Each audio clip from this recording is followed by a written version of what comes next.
Well, happy Wednesday, everybody. I'm SU President Ken Engel, as always, joined by our Senior VP of Student Development Campus Services, Dr. Bethany Thomas. Right. You're watching SU Now, our weekly update show where we keep you informed, educated on everything happening right now at SCU, and we'll be sharing those with you here in just a little bit. Yeah. And excited. A lot of good things happening around here, right? That's right. Hey, big election last night. Did you Big stay election. up late, watch the returns? I did. Too late. How late? Or early in the morning? Did you go till? I went to bed at 12:30 and kept checking my phone till about 2.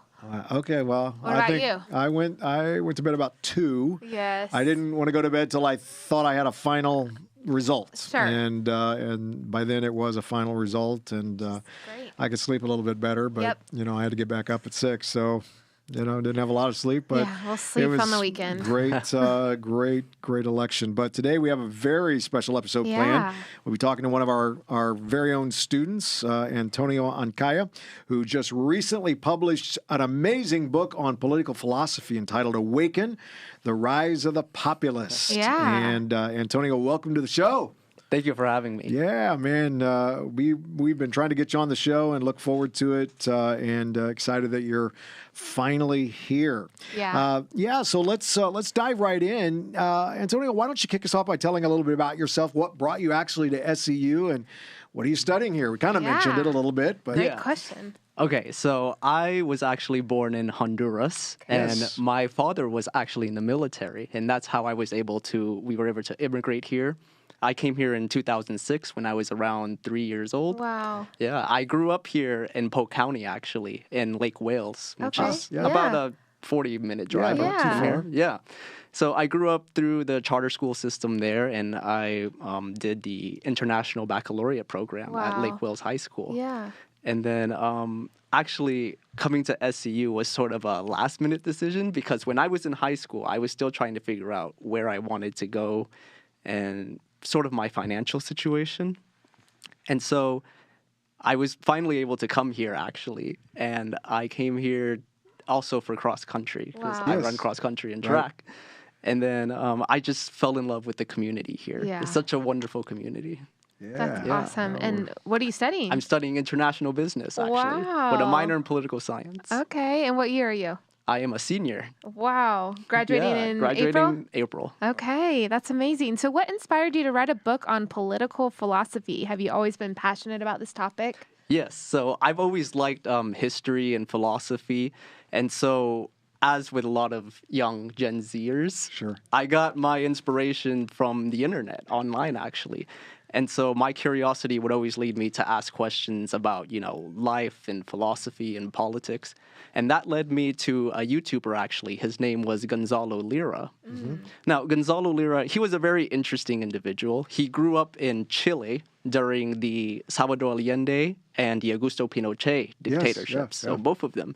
So he grew up both in a left-wing dictatorship and in a right-wing dictatorship. Yeah.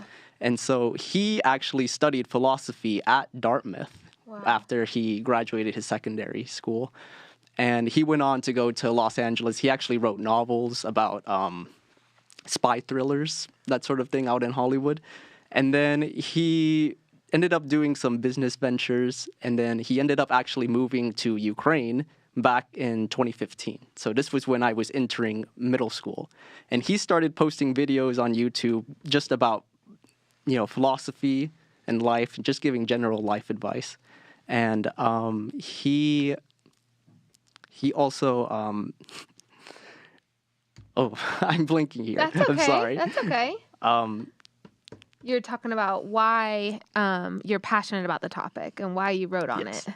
So he would do different political commentary, and I enjoyed it so much that I started writing like little analysis and like that's little cool. Practice. giving like my like interpretation Yeah. of what he wrote, the things that I found interesting. Yeah. And so I did that all through middle school and up into high school. And actually in high school, that's when the war in Ukraine started. Yes. And so what started happening was he also minored when he was at Dartmouth in Russian philosophy. Russian history, I'm sorry. So he understood the situation in Ukraine. And so he started making videos sort of about, what has led up to this war in Ukraine. Sure. And he was actually arrested by the Ukrainian government because they said that what he was saying was propaganda. Ah. Yeah, so he was sort of a political prisoner. And going into college, and then that's sort of how I got interested in Yeah. international business and sort Yeah. of international affairs. Yeah. Just to sort of understand like foreign policy and that kind of thing. Yeah. And so he actually died in their custody Oh. in January of this year. And that's when I started putting together all my sort of analysis and all the writings that I did over the years on his content, and it came up to this book that That's I have awesome. now. That's really cool. Yeah, and one of the things that I learned from him was that you should never take a stance just because it's popular or just Right, because right. you want to appear virtuous. You always want to stand by the truth. Sure. Yeah, That's good. and That's what's good. right and what's good. Yeah. Yeah. So when as you wrote this this book, what's the message? Bottom line, what's the message you're aiming to communicate? Yeah. Why it's so important Good to question. today's culture? Yes. So, as I said, like I like history, Yeah. and so when you look at history, and when I hear stories of the past, I always see how America. It used to be, a very prosperous country. It used to be like the citizens, the standard of living. Yeah. Like people used to be really happy, but now today, when I look around, the standard of living has gone down over the years. And when I see, especially young people, they just seem so like dispirited. You know what I mean? Yeah. And sort of, I wrote this to kind of try to understand why the youth is so like disparaged nowadays. And really, the conclusion that I came to was the first chapter in my book. I talked about Americanism. Yeah. Now, Americanism is the idea that we as Americans, we can achieve whatever we want with our lives. And all we need is determination and just work, just effort. But unfortunately, that idea has been dying over the years. And I believe that COVID was sort of the final nail in the coffin for the ideas of Americanism. But COVID was not the reason that we see a decline in this ideology. Sort of the underlying issue was how the difference between Americanism and globalism, actually. And so I talk a lot about globalization and neoliberal economics and how basically our leaders, they have decided to trade Americanism for globalism because it creates more profits for sort of the corporations and people who are in charge. And it does this because globalization, what it does is it maximizes comparative advantage. Right. Right. So that's the Exactly. idea Yeah. that if somebody else can do it cheaper and better, then we should outsource that job to that person. So a simple example would be sort of like your car, for example. If you need an oil change in your car, you could do it yourself, but financially that wouldn't make any sense. I don't think you'd want me to change oil. I'll be honest. Financially, that doesn't actually make sense because if the time that it takes for you to change your own oil, Right. you would have lost potential earnings from your job. Right. Yeah. Yeah. And so it'll be much better financially to pay a mechanic to work on your car. Right. Who's an expert? Yeah. Yes.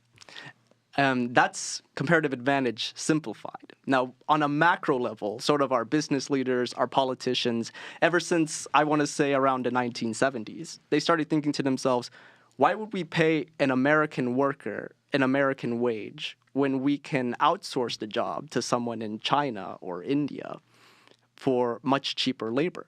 And that's what they started doing. And they started outsourcing our work overseas, manufacturing overseas, all for the sake of having profit.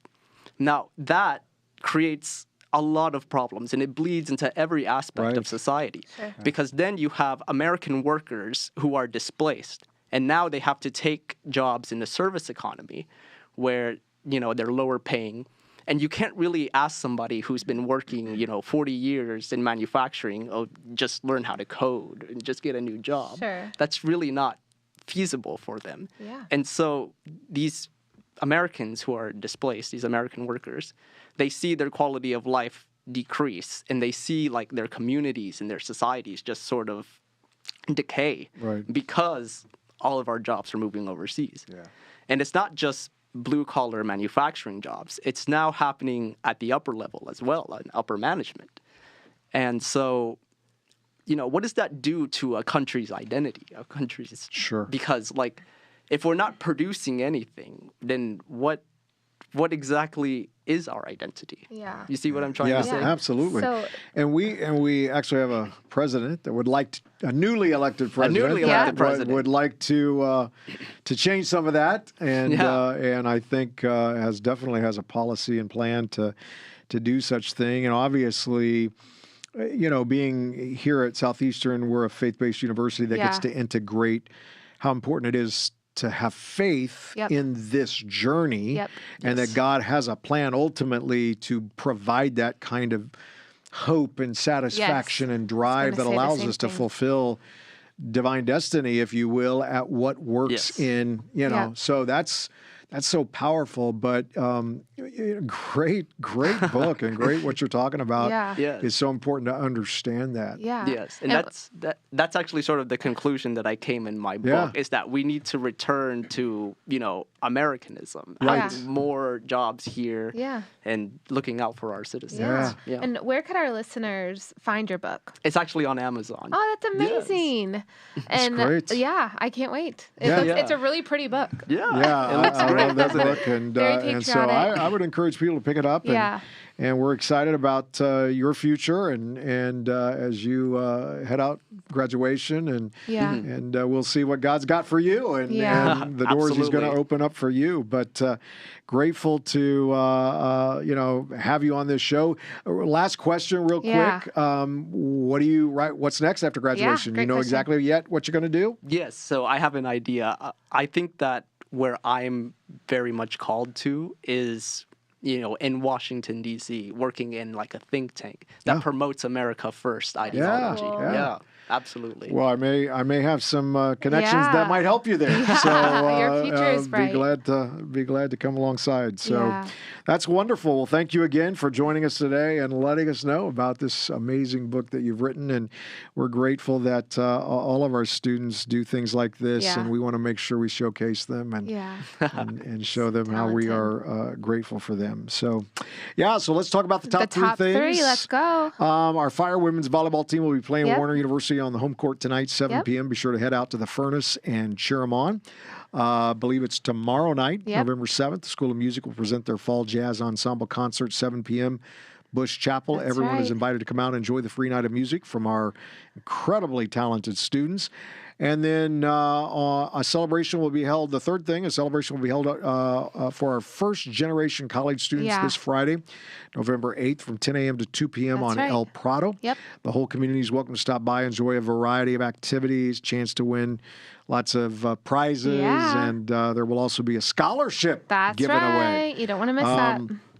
What kind of scholarship is it? Full scholarship? I don't know.